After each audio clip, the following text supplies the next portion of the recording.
Paz e graça da parte de nosso Senhor, amém? Olha só, eu estava olhando ali alguns artigos sobre a violência no país. E é assustador, é terrível, os números são absurdos. Até hoje no nosso país, acredite, até hoje no nosso país já morreram mais de 60 mil pessoas. 60 mil pessoas. Vítimas dos mais diversos motivos. Porém, é preciso abrir o entendimento das pessoas sobre o que está acontecendo, qual o motivo real dessa guerra e o que se esconde por trás desses números. Obviamente que alguns vão dizer que é por causa da situação política, da situação econômica do país, mas não é nada disso não. Você está no meio, exatamente no meio, de um dos maiores conflitos humanos da nossa atualidade. Esses números são números do nosso país. Se você somar aos números dos eventos ocorridos ao redor do planeta, incluindo catástrofes climáticas e outras coisas, os números são estarrecedores. Mas o que eu quero que você compreenda é que você está exatamente no meio de uma guerra poderosíssima travada entre dois reinos. O reino de Deus, as forças especiais do reino de Deus, das quais nós fazemos parte, e do império do mal. Exatamente. O mundo, o planeta todinho está sendo atacado por principados e potestades, mas vamos falar do nosso país. Hoje, no nosso país, nós somos mais de 40 milhões de pessoas. Evangélicos, tá? Entenda. Nós somos mais de 40 milhões de evangélicos. Nós temos no país milhares de igrejas. Vamos considerar cada igreja como sendo um quartel do exército das forças especiais do Senhor Jesus. Ok? Cada igreja, um quartel. Pois bem, preste atenção, em cada quartel, uma coisa diferente está sendo pregada. É exatamente isso. Quando, na realidade, esses 40 milhões de guerreiros deveriam estar unidos em um único propósito. Um único propósito. Estabelecido por quem? Por Jesus. O propósito já foi estabelecido. Ele disse o que era para fazer. Ele disse que era para a gente batizar, preparar as pessoas que vão povoar as outras casas, os outros mundos que ele já preparou. Eu vou preparar lugar, quando estiver pronto eu volto para buscar. Ele está voltando e a gente está perdido no meio do tempo. No meio de uma batalha sem a menor condição de reação. Por quê? Porque o mal, preste atenção, o mal, ele usa uma estratégia altamente poderosa em qualquer guerra. Ele usa o alto poder da dispersão.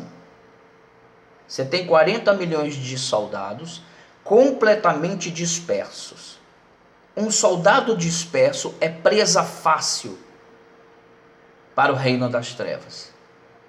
Você imagine então 40 milhões de soldados dispersos. O que Satanás fez, o que o império do mal fez, foi soprar em cima da igreja. Soprar em cima da igreja uma nuvem terrível de orgulho. Esses dias eu estava conversando com um pastor e percebendo isso. Disse, pastor, o senhor tem noção do que está acontecendo? O senhor está vendo o que está acontecendo? Ele estou sim, grave, terrível, né? E na hora da pregação, ele foi lá e pregou uma coisa completamente diferente do que a gente estava conversando. Você entende? Você está entendendo o que eu quero te dizer? Completamente fora da direção dada pelo Senhor Jesus para que a gente vença essa guerra. Um povo completamente separado. Uma arma completamente, altamente eficiente que foi usada lá em cima, há milhões de anos atrás. Uma arma poderosa chamada orgulho. Do orgulho se derivam todos os sentimentos ruins que afetam o ser humano. Pregamos a humildade, mas não sabemos mais o que é ser uma pessoa humilde. Humildade, muitas vezes, é parar para ouvir as pessoas. Parar para ouvir. O povo de Deus não está ouvindo. Meu irmão, nós estamos completamente separados debaixo de um ataque que está custando a vida das pessoas que nós amamos.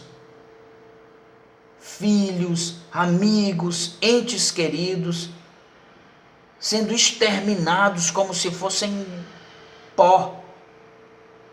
Completamente despreparados para enfrentar uma guerra tão brutal.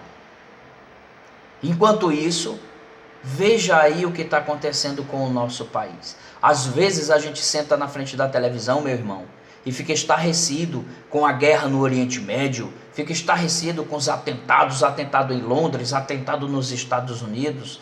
Mas se você for observar os números, são infinitamente menores do que os sofridos no nosso país. O nosso povo está perecendo, morrendo aos milhares, sem que nós nem sequer cogitemos a possibilidade de nos unirmos para enfrentar o mal. Isso aconteceu com o povo de Deus muitos anos atrás. O profeta Joel advertia: é preciso se consertar, vocês têm que se consertar, vocês têm que arrancar do meio de vocês os ídolos estranhos. Jejum e oração, todos unidos em torno de um só propósito, para que Deus possa agir. Deus quer agir, o exército celestial está pronto para agir, mas eles só vão avançar sobre o nosso país, expulsando o inimigo, se o povo fizer a parte dele. O povo no tempo de Deus fez a parte dele? Não. E o que foi que aconteceu? 70 anos na Babilônia. Quantos anos nós vamos precisar para entender que não é uma guerra política, não é uma guerra político-partidária, não é uma guerra de ideologias, é uma guerra espiritual. Tem que ser travada no campo espiritual. Eu conclamo a você, meu irmão, que é evangélico, a lutar, lute como um guerreiro valente, faça o que Jesus está esperando que você faça. Vamos levantar um clamor, precisamos urgentemente encontrar uma forma de fazer o que aos olhos humanos parece impossível, que é unir todas as igrejas evangélicas, estabelecer diretrizes imediatas, estabelecer propósitos imediatos e avançar. Porque daqui sairão as pessoas, os seres que vão receber das mãos de Jesus as coroas que ele prometeu. Mas essa coroa, não se engane, só vai ser dada a você se você fizer a sua parte. Deus está muito triste, Jesus está angustiado, porque ele pagou um alto preço por você, mas é uma questão jurídica. Para pertencer ao corpo de Cristo, você precisa, primeiro, aceitar Jesus como único, suficiente, exclusivo e eterno Senhor e Salvador da sua vida, procurar urgente uma igreja que batize em nome do Pai, do Filho e do Espírito Santo, descer as águas e congregar, cumprir rigorosamente o que está estabelecido na palavra. Não se engane. Tem igreja pregando que você vai ser salvo pelas suas obras quando chegar lá. Meu irmão, se você não tiver conhecimento da palavra, pode até ser que você seja julgado segundo as suas obras. Se você tiver obras boas, ok, tudo bem. Mas, se você tiver o entendimento da palavra e não fizer o que Deus está ordenando, não vai não, meu irmão. Não vai não, você vai passar vergonha. Você vai chegar na porta da casa de Deus e ele vai mandar você voltar. E ele já disse isso na palavra: apartai-vos de mim. Eu nem te conheço. Por quê? Porque você recebeu das mãos de Deus a sua ordenança e não está cumprindo. Está pregando coisas completamente diferentes na ânsia de manter o seu ministério.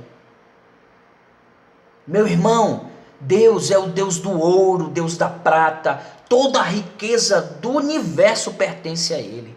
Ele pode fazer a sua congregação prosperar. É lícito que você viva da obra, mas você precisa estar atento ao que Deus está dizendo, porque sem perceber, foi injetado em você um veneno perigosíssimo que pode destruir completamente o seu sonho de um dia fazer parte do reino que Deus estabeleceu.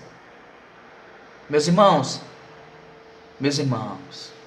por favor, é por amor, não é pela força. Satanás trabalha com a força, nós trabalhamos com o amor. Nós somos um reino estabelecido pela paz. Nós somos mensageiros de um reino poderoso, de um reino construído em cima do amor. O amor é uma arma 1.000.000 de vezes mais poderosa do que o ódio. Mas nós precisamos ter inteligência espiritual para nos agruparmos. Pare um pouquinho.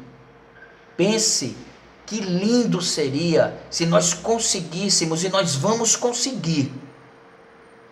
Porque pode ser impossível para a gente, mas não é impossível para Deus. Nós vamos conseguir criar nesse país uma igreja evangélica jamais vista na nossa história, coesa, lutando pelos únicos e verdadeiros interesses do reino de Deus, que é a salvação da humanidade.